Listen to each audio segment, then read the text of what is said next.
Good morning. It's now about 9:30 in the morning on Sunday the 3rd of April. I'm Andy and this is my allotment. Not a huge amount to show you again this time, I'm afraid. Not a lot of change because I'm still not having a huge amount of time down here. Got a couple of hours yesterday morning. Been busy most of the week. Even though the clocks have now gone forwards, there's still not a huge amount of time to spend down here. So I'll give you a quick look at what's happened, what I've been doing, mostly in the greenhouse to be honest, but hey, let's see where we go. Okay, first thing, I've got some potatoes in the ground now. This bed here has got my first earlies, Aaron Pilot in. I've got 3 rows in there and I've got 14 seed potatoes in total, which should be fine. The bean eyes I showed you before, I've done a slight adjustment to it. I've rearranged it a little bit so that it's not quite as leany as it was before. One other thing as well is I've made sure the bottom is dug in properly, because one thing I was finding that as the wind rocked it, because you see it's quite mobile, as the wind was rocking it, it was flicking out at the bottom, but as you can see now it doesn't, which is one good thing.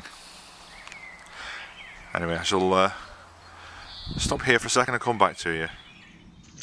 Right, sorry about that. I had battery problems, so I've had to change over to another recording device, and now my little tablet. So excuse the wobble, because this wobbles more than before. As I was saying, I put potatoes in. I've now also done 3 buckets of potatoes. Aaron Pilot again. Each one of these has got 2 seed potatoes in each. I've now got hold of a 30-litre bucket. These are all 20-litre buckets, but I've got hold of a 30-litre bucket which I'm going to use for the Sapo Mira challenge that I think Julie Drake is running, but I'll film that later because I haven't got time at the moment. It's my dad's birthday yesterday and he lives in Wales, which is about 100 odd miles away, so I'm going down to see him shortly. Right, what else have I done? Oh yes, one other thing I've done, or started doing. The broad beans I brought out were a bit floppy. As you can see, some of these are actually on the ground, but I've got hold of some little clips, you see there. You just simply put around the plant and a clip onto the cane and hold the plant up. I've not had time to do all of them, well I actually ran out of clips to be honest, but I've got a few more, but I haven't actually put them on as yet. I'm going to put them on shortly and hopefully it'll hold these up. I think the problem was I left the beans inside the root trainers for too long inside. They got a bit tall and they got a bit weak, because when they're growing inside they really don't get any wind and they support each other because they're really close together, and it's just a problem because they become very, very floppy when they get out here. But hopefully I've got past that problem. I've got my onions which are hardening off on top of there now. That's the last of the onions, so there's 3 full trays and 2 half trays, so something like that. A lot going on in the greenhouse. That's mostly where I've been the last few days because there's not a lot else I can do outside, to be fair. Right, stuff that's coming up. The tomatoes I planted on the 12th of March are actually coming up now. I've got some red pear in there, a couple of things coming up, a couple of plum tomatoes, baby plum tomatoes, they're actually coming through now. I planted these on the 25th of March, so these were only last week really, when was the 25th? Good Friday was it? So maybe just over a week ago. The one thing that's coming up really strongly is swede, which is really good because I've not grown swede before, so I'm pleased with that. Now, one other thing I've been doing in here last night is using this little device. Now, I'm not sure if you've ever seen one of these before, but it's a paper potter, as it says.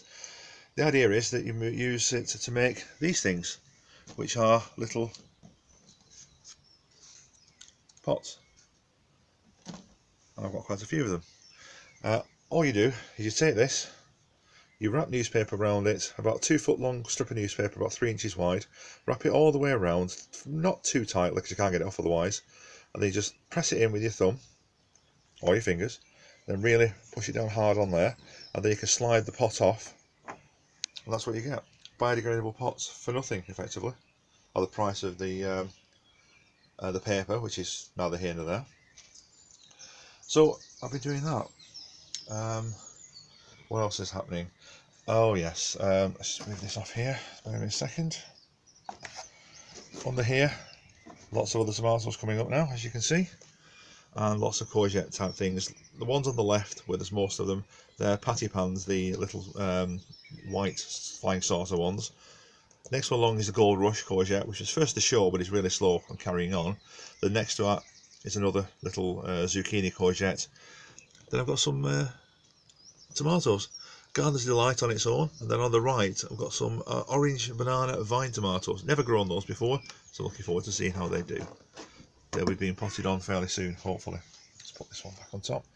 That's a mint plant I'm going to be putting out later. But lots of sowing of seeds, lots more herbs and whatever underneath that little cloche. I'm not going to bore you by showing you.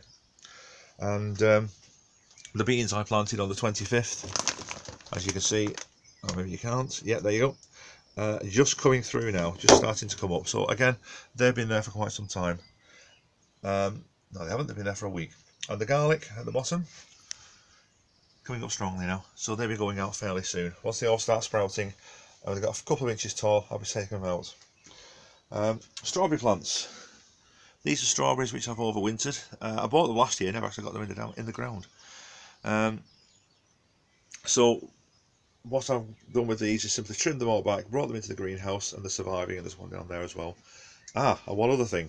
What I'm going to do, this weed fabric I've got on the ground here, I've got that in the strawberry bed as well. When you cut through this, it really becomes a mess. It frays on the edge, etc. So the best way of doing it, I think, what I'm going to try, is I've made myself a little device. It's just simply a bean tin, which is simply screwed onto the end of a stick. I'm going to get my camp cooker out and stick the end of this in the flame. And so when it gets really, really hot, I'll then use it to, oops, I won't drop it. I will use it to simply push through the weed fabric and burn a hole through, melt a hole through. That's the plan. Whether it works, I'll let you know. But anyway, and I've got myself a new garden, for a new greenhouse thermometer, which I'm not sure you can see on that. I reset this on, when was it? Saturday morning. So yesterday it got to 26.1 in here. Now the temperature outside was about 12 or 13 at best. I'll just show you how good it can be in a greenhouse. And the lowest it was last night was 6.9. When I got here this morning, my temperature on the car was showing it was 3.5. So it just shows that having a greenhouse can make a lot of difference. Lots going on. Lots of things sown. Oh yes, sow some sweet corn in those little paper pots. So again, I'll let you know how it does in the paper pots as opposed to the root trainers. Good thing about the paper pots again is you can plant them straight into the ground and they biodegrade.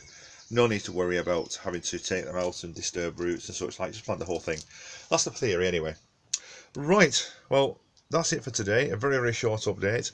I might do another one later if I get on to doing the strawberries at some point, but as I'm going to my dad's in Wales today, the chances are I'm not going to get back in time to do anything else.